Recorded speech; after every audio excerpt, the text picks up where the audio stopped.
Good morning, everyone. My name is Rick Graber. I'm president of the Bradley Foundation. It is great to be here. Our topic today is federalism. And certainly over our lifetimes, we've witnessed a frightening and really disturbing expansion of federal government, far beyond what our founders ever anticipated, and they truly did work hard to work against and to prevent.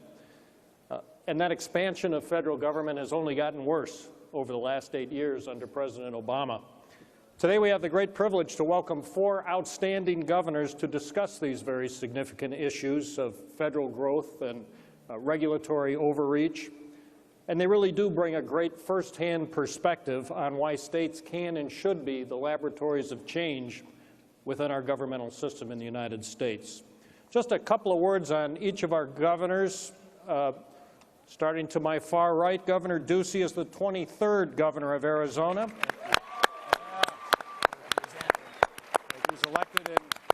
He was elected in 2014. He inherited a $1 billion deficit that he fixed. Thank you, Governor. He's consistently been committed to economic growth, job creation, educational excellence, restoring fiscal responsibility, and of course, protecting the citizens of Arizona.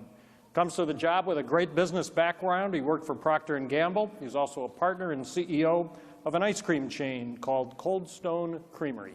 Governor Ducey. Governor Sam Brownback from Kansas, the 46th.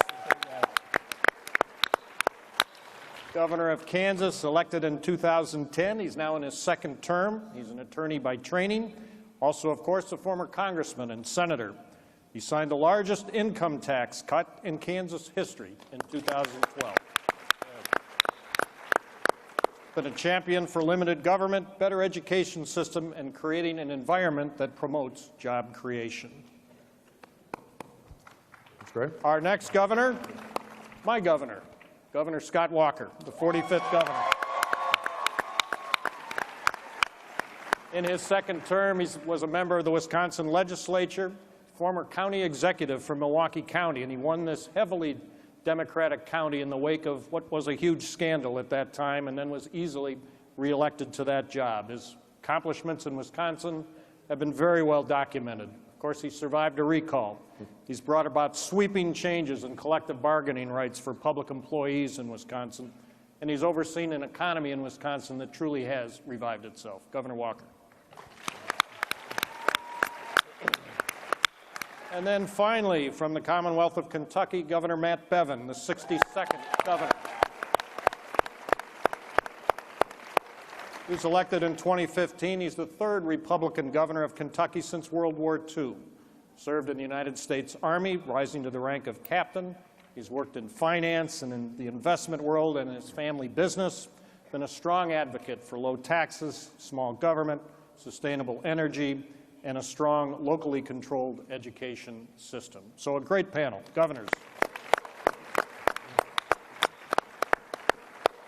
Let's jump right into the questions. The first one is a 2-part question, and we'll go around the horn and ask each governor to give an example from your state where you're already handling a problem that really is best handled at the state level and not the federal level, and then follow up with that with another example of where you think you could really get a whole lot more done in your state if only the federal government would get out of the way.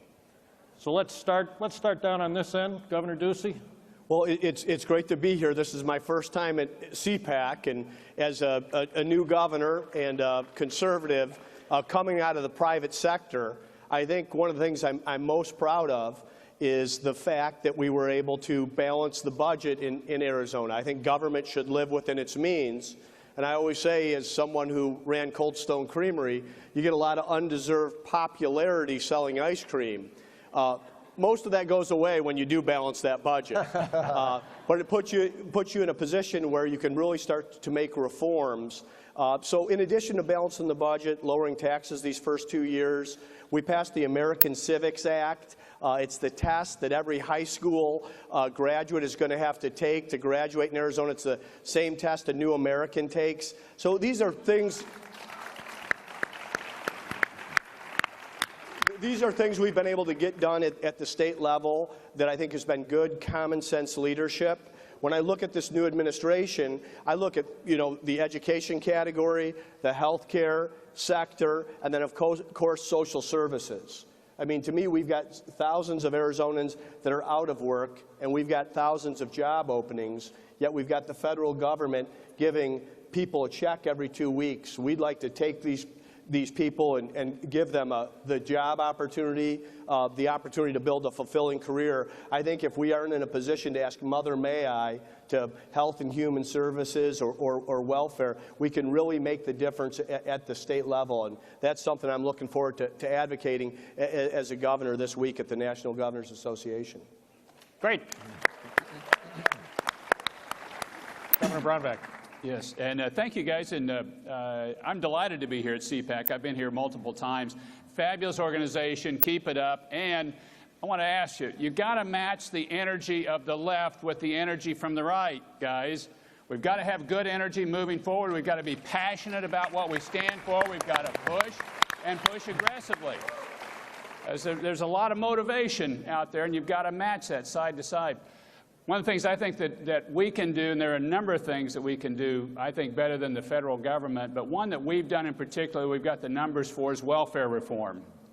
Did a very simple thing, said, look, if you are able-bodied without dependents, you have to either apply for work or take job training to be able to get the payment from the government. And what happened, this is amazing what happened, we tracked everybody. Afterwards, we said, okay, what happened? We had a decline in the welfare rolls, but people's income tripled doing that. They went up 120% on average, and we tripled the number of people getting out of poverty, which should be our measure in welfare, is not how many people you have on it, but how many people you get out of poverty. And this is a key thing that we need to do. I really hope it's something that we take on as a conservative movement, because the welfare programs that the left has put in place since the Great Society of LBJ have failed. Put trillions of dollars in it and put a number of people in a very difficult, if not a situation where they're just held down. And they need to be liberated and have the dignity that comes with having their own job and work and moving forward. We've proven that. We've shown that. We need to expand that and be given more opportunities from the federal government for us to be able to innovate at the state levels. Right. Governor Walker. Well, Rick, first off, I'm confused. When I came out here, I thought I see Arizona, I see Kansas, I see Wisconsin, and I see Kentucky. I think this is the Final Four show right here. Could be. So, Could be. Watch for all of us, right? Yeah. Sorry about the other schools. We know who the champion will be, but that's... Yes, we do. I still got my bourbon from beating Kentucky a couple of years ago. So, actually, I would say on those two questions, one, echo exactly what Sam just said. Welfare reform, I talked about it a little bit earlier this morning. Similarly, we had, when I first came in as governor a few years back, it was interesting, the person who was our Secretary of Department of Workforce Development, which is kind of like the Federal Department of Labor, that person said to me, what should be my measure of success? Because my predecessor measured how many more people they could sign up for unemployment insurance. They said that was bringing federal money into the state. That was their argument. I said, your measure of success is just the opposite. It's how many people no longer need unemployment insurance. Not because we kicked them out, because we helped them get a job. Yes. And that's really... And I think that's a consistent theme you see from Republican governors. The other part of your question, Rick, was, what part do you think the federal government should get out of? I think the better question to that is, what part should they not get out of? Because to me, other than the military and maybe preserving things like Social Security and Medicare, I think just about everything else is better done by the states.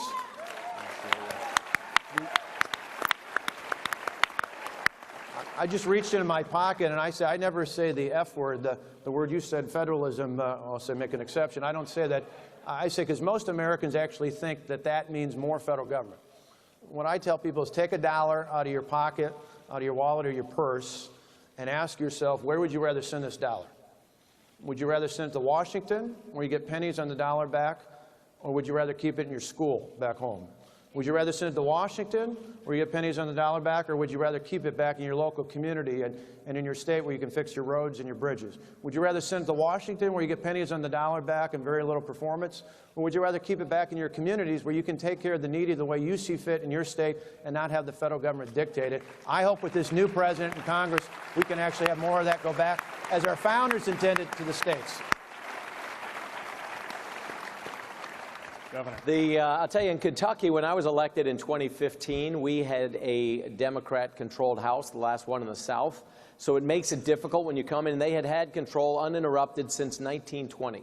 They had had the majority for 96 straight years, and it was expected that that would continue. We're a state heavily registered in the Democrat side of the aisle. All that to say, what the powerful thing about a governor is, not only as it relates to what we can do individually as states, but also in pushing back against this overreach by the federal government, is be sounding boards for good discipline, good ideas, common sense, foundational principles, the constitutional principles this nation was built on. And so we worked on things that we could get done from a bipartisan standpoint in the first place. But then I said, you know what, I don't want to have 44 out of 100 people, which is what we had when I was elected.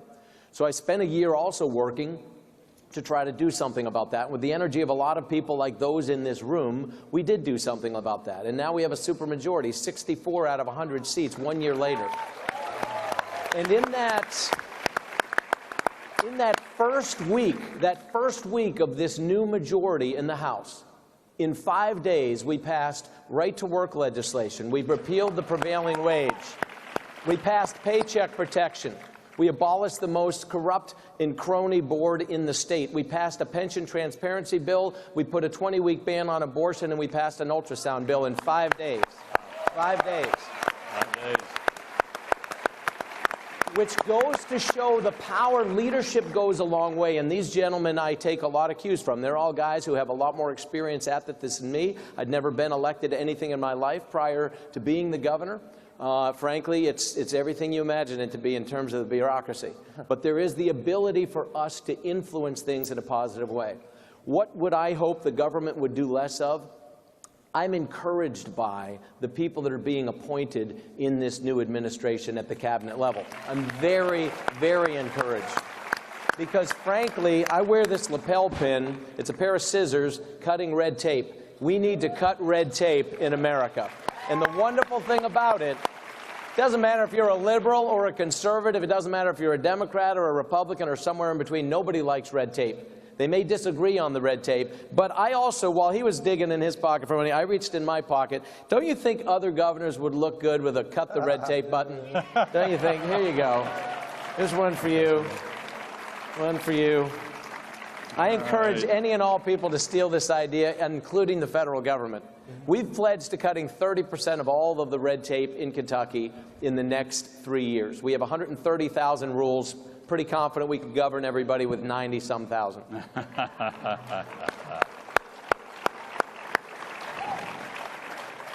Let's get into the weeds a little bit on the back half of that first question. In your day-to-day governing, where does it just drive you crazy that you've got to deal with all these federal regulations? Or what are the businesses in your state saying about those regulations? Maybe it's not you, maybe it's the people that you work for in your states.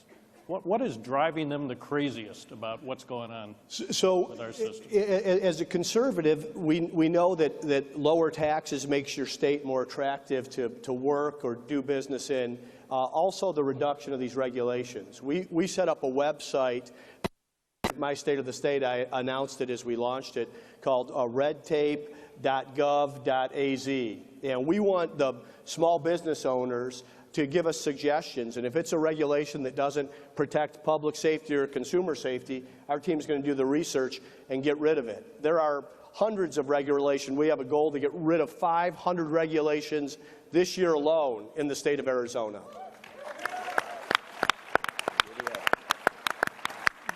The larger regulatory tangle and mess is at the federal level. And I want to echo what Governor Bevin said. I'm thrilled with this cabinet that President Trump has appointed. Absolutely.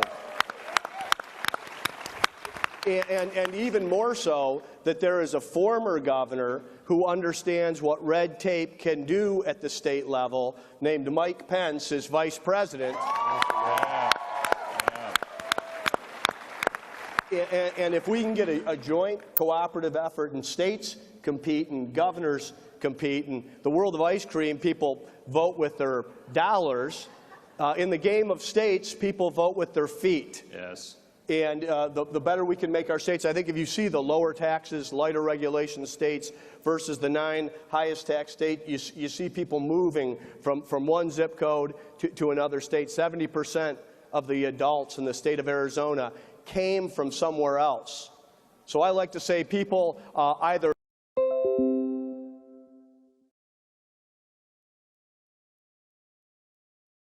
that we want to have. Great. You know, I think on a daily basis, if you're asking the biggest piece, it's Obamacare. It's recent, it's been put in place, it's driven up insurance prices, it's driven people out of the insurance marketplace and into Medicaid. I think that's the one that really needs to be taken down. It needs to be addressed in a politically sound fashion, but that's the one near term. The other one, I want to back up on an earlier question. You said, what can we do better than what's handled at the federal level? I think we can deal with hot-button issues better at the local level, and I'll say one right here. Roe versus Wade needs to be repealed, and that issue driven to the state level. Let it be handled by the states. That's what will happen when Roe is repealed. When it's repealed, the issue goes to the states, and then the states decide this is a difficult social issue. I'm pro-life. But this would be much better handled at a state-by-state basis, and people can look and adjust the policies as they see fit there. That'd be much better handled at a state level.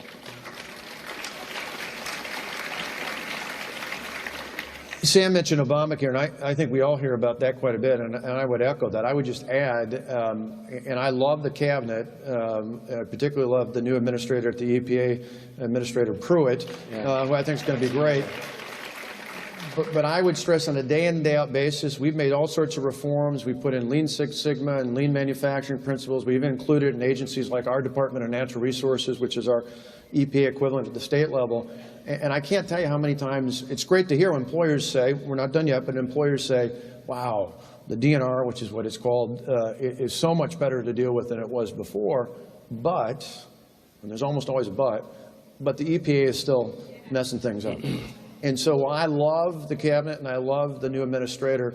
My hope would be with this president, with this Congress, that they go further than just putting good people in, because what we've seen in our states is until you make transformational changes in those agencies, and you can have good people at the top, but the bureaucracy is still there, my hope would be that this Congress would not only help and work with the President and the administration to reorganize, and in some cases not just reorganize existing structures, but send more of it back to the states. The EPA, in my opinion, states could do that better. Let states handle that. There's 50 of us that have that. Let us do the ones that decide those decisions, not the federal government. I agree completely with those things that were said, and it's interesting when you think about what is the one area where we have felt the most encroachment. It's hard to think of a single one. I think even of just the lawsuits, I've been governor for a year, the lawsuits that I've had to engage in on behalf of the Commonwealth of Kentucky against the federal government, pushing back against the federal government dictating who goes into our locker rooms and bathrooms in the public schools is number one. Number two, pushing back in a lawsuit against the federal government dictating which doctors would or would not, or in fact, in their instance, all would be required to perform sex change operations under fear of losing their license, pushing back on that. Pushing back on the overtime rule that came out of the Department of Labor that was trying to be jammed down the throat of small business. You mentioned the EPA, the streams rules, the methane rule. All these are just a handful of the suits that we've been involved in the last year. The Environmental Protection Agency truly has become a regulatory Frankenstein. It began arguably with good intent. You go back and you read Shelley's book about Frankenstein. It too was created with good intention, and it turned on its creator. Nobody wants to drink dirty water or breathe dirty air. There's not a state, Republican or Democrat alike, that, to Governor Walker's point, could not manage this and would not be incentivized to manage this at the state level. We all want this. The fact of the matter is, whether it is the environmental, whether it's education, whether it's commerce, whatever the case might be on the energy front, is, well, push these things back to the state level control. That is where federalism was intended to be in the first place.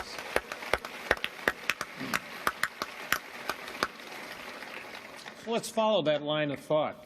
How do we make that happen? How do we, in effect, turn back the clock and return the power to the states? How can our federal representatives help us do that? Let me say something on that real quick. You're how we make it happen. Literally. This is what a government of and by and for the people does. If we abdicate our responsibility, and this is where I'm begging those of you that are watching, but those of you, the thousands of you that are assembled here for this CPAC conference, the reality is of and by and for the people only works if the people get engaged. It only works if you truly knock doors, make phone calls, get engaged, talk to people, create dialogue like you've never done it before. Otherwise, it doesn't work. And the greatest demise of any culture, any civilization, or any form of government worth having, including the noble experiment that we've been blessed with by people who had brilliant minds 240 years ago. The only way this is preserved is if the people stay engaged, because the greatest demise always comes from apathy. Cultures and civilizations crumble from within. It is the apathy of the populace that destroys great civilizations. Don't let it happen on your watch.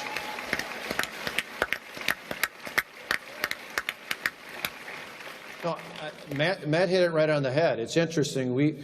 Just a couple weeks ago, we put out our state budget, and the immediate response from the media was, what are you doing to lobby the legislature to pass it? And I said, I'm not. I'm going out to the people. And so I spent the very next day and the day after traveling my state, making the case as to why the budget had merit in it, and asked them to call their representatives. Even though we have Republican majorities, as I mentioned before, that we've added to, it's still important for people, no matter what party they are, to hear from people who care about these issues.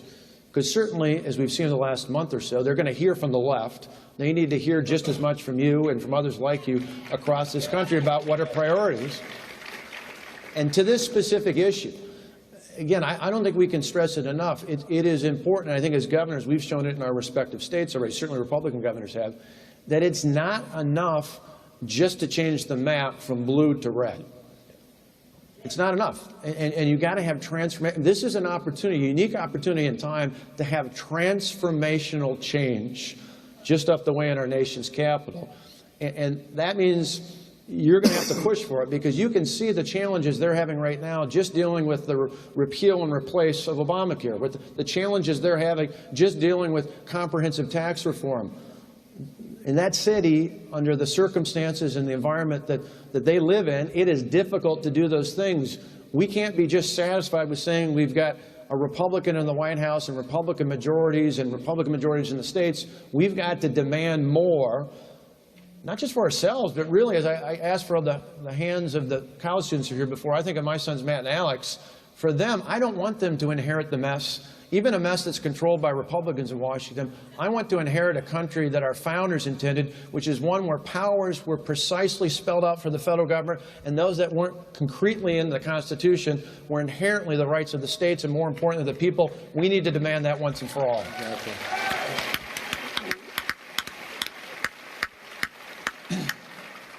Two things come to mind for me. One is approve Judge Gorsuch to go on the U.S. Supreme Court. That would be a very helpful thing because of the dominance of the Supreme Court. And the second is to understand the philosophical underpinnings of what our society and our form of government is, and why socialism doesn't work. Okay? I mean, I think we need to, you've got the left moving hard towards a much more bigger government, government taking more, government doing more, and a lot of people on the left saying, oh, okay, yeah, that sounds like a good idea. No, this is a terrible idea. Since when have we added more government anywhere that's taken more taxes and you end up with a product that's more efficient that costs you less? When have you what's your example? But what we have seen is when you pull government out of something, you get a product that tends to be higher quality and cost you less because you got more competition for that. Look at your telephone, and when we used to have a lot of regulation. Look at your airline. When we used to have a lot of regulation, much higher, more expensive, fewer options that you had, and poor service. Why would we want to go that way? And I think you need to be able to talk and to articulate to people what are the philosophical underpinnings. And a final point on this, Michael Novak was a great writer, just passed away this past week. And I just got his book that I'm carrying with me to read, On Two Wings, where he talked about the forming of the foundation of this country on the two wings, and it was one based on the faith and the other based on the reason and the common sense of what this could produce and the fruit that comes out of this, the fruit of America. that is great. We need to understand that philosophical underpinnings and carry that on forward so we know what we would believe and we can express it.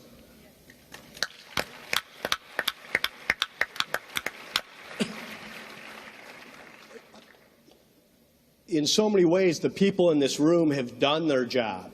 We have a conservative House, a conservative Senate. We have a conservative that's going to be put on the Supreme Court. And what I said to my team on the Wednesday after the Tuesday election is that we can celebrate today, but we need to get to work tomorrow. The victory is not on November 8th. That is an assignment for change and real reform. So we need to see repeal and replacement of Obamacare. We need to see real tax reform. We need to see a federal government that gets its spending under control. So I think that as governors, as activists, as engaged citizens, we need to hold all elected leaders accountable for results in this cycle. Right now, we may not get this same opportunity again. We can't squander it. Exactly.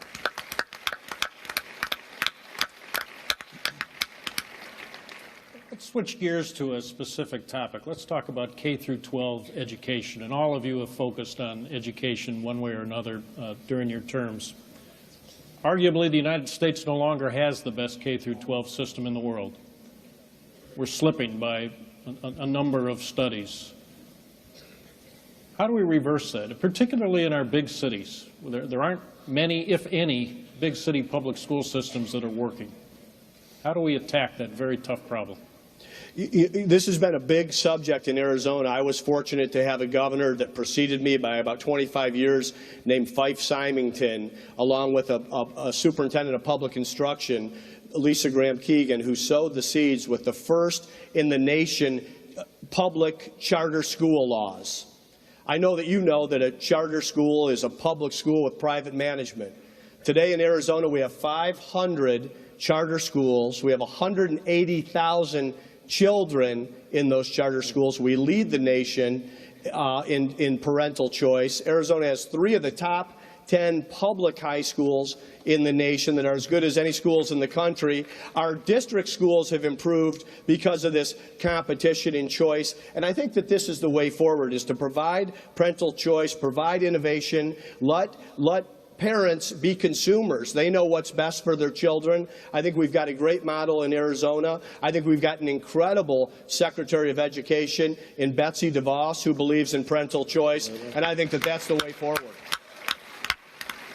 I would answer that with a question. The data is what it is. I mean, you're seeing a slippage in our ranking for as far as the performance of our students globally.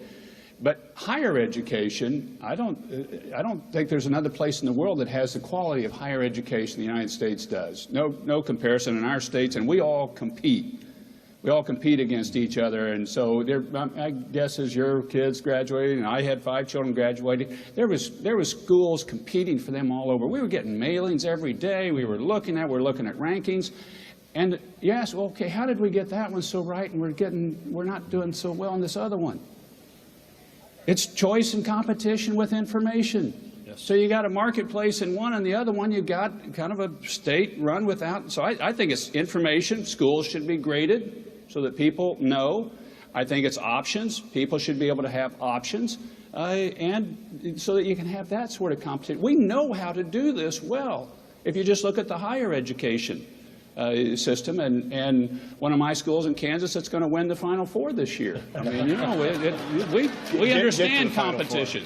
Maybe we'll have 3 in it.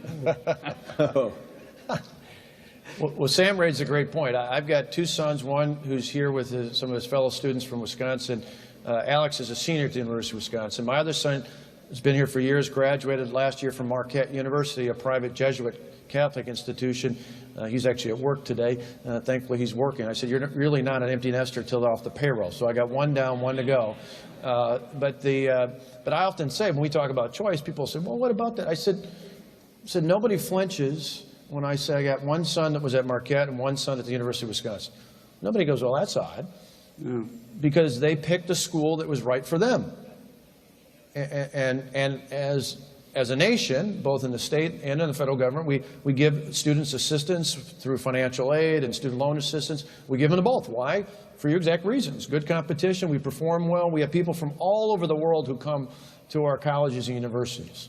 So I think you hit the nail on the head. It's about competition, not only amongst different choices. So Doug talked about charters. We got charters galore. We had, similar to the history you mentioned, Tommy Thompson, about 25 years ago, helped create the first public school choice, or excuse me, the first parental school choice program in the nation in Milwaukee. My predecessor kind of pulled back on that. We lifted the caps, we lifted the income, we lifted the numbers, and you've had all sorts of families, because I trust parents. I trust parents to make the right decisions for their sons or daughters. But we also made a change, not only in terms of allowing for more charter and more vouchered schools, and we allowed it statewide as well. We also kind of broke that monopoly within the public schools. Because part of the challenge historically that public schools have had is under these union contracts, collective bargaining contracts of the past, they were stuck. And I remember years ago, long before I was governor, there was in the city of Milwaukee, there was a teacher who was the outstanding new teacher of the year as an English teacher for the entire state. And the state government, again, when Democrats were in charge, not me and Republicans, actually cut money to the schools. And so in turn, they had to make spending reductions. And what did they do under the old contracts? The last hired was the first fired. The last in was the first out. So this woman, who had been named the outstanding new English teacher of the year for the entire state, was one of the first to be laid off. Well, that makes no sense. It's illogical. She was exactly the kind of teacher you want in a place like Milwaukee in an urban school district. So what we did through Act 10, and now others are doing similar things around the country, we changed that. We broke that monopoly even within the public school system, and now public school districts in our state can operate like charter schools. They can hire and fire based on merit. Seniority and tenure is gone. They can pay based on performance. They can put the best and the brightest in their classroom. I was struck by something that both Scott and Sam said, the word monopoly and the idea that the government being involved in something isn't necessarily a good thing. Digressing slightly and then coming back to education, think about this. Anytime the federal government has declared war on something, it means it's going to cost you hundreds of billions or trillions of dollars, and you will, after 50 years or more, end up with more of what you declared war on. And I defy you to think of any example where that's not the case. War on poverty, how's that working? War on drugs, how's that working? War on terror, how's that working? I mean, the bottom line is, it is a code phrase for taking your money. And the same thing has been done in education for a long time. It isn't to say that we don't need good public education. Thomas Jefferson said we need to use taxpayer dollars to educate young people, because why? We want to produce virtuous citizens. What is a virtuous citizen? It's somebody who's engaged, who is a fabric of their community, who is part of the integral part of society because they are working, and work is a virtue. There is a reason for this. Kentucky is one of 7 states where there is zero competition for public education dollars. That's about to change. We're going to bring charter schools to Kentucky. That will happen this year.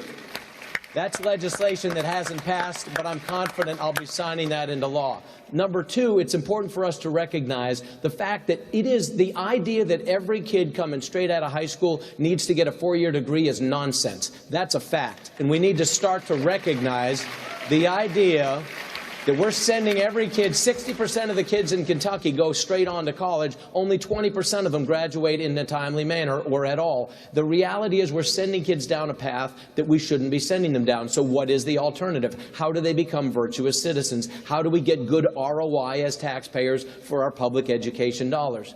The way you do it is you rethink K through 12. Maybe you start thinking about K through 14. In the 21st century, everybody's going to have some kind of post-secondary training, certification, whatever the case might be. So start focusing on apprenticeship programs. Start scaling things up that train people. Start reinvigorating at the high school level things like vocational training. Let's start having internships. Let's start being realistic with the situation that we're faced with. Last thing I'll say is this. We did 2 things. We put $100 million into workforce development, $100 million that said the only way the state is going to come alongside, first of all, we're not going to give you 100% of whatever you ask for. We're not building lots of new buildings. We're going to look at programs. What we're going to do with that $100 million is require the local high school, the local post-secondary school, whatever that might be, technical school, 4-year school, whatever, and the local business community, all 3 together have to jointly apply for this money. If all three start talking, good things happen. The first $65.5 million that we put out is being matched by $85+ million coming from the community because they love their idea so much, they're going to do it whether we fund it or not. That's where good ideas come from. Young people deserve better opportunities in terms of education, and it doesn't just simply mean getting a degree in interdisciplinary studies.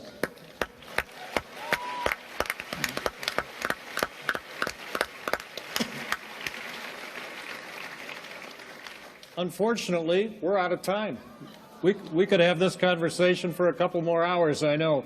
Boy, isn't it invigorating and exciting to hear what's going on in the states?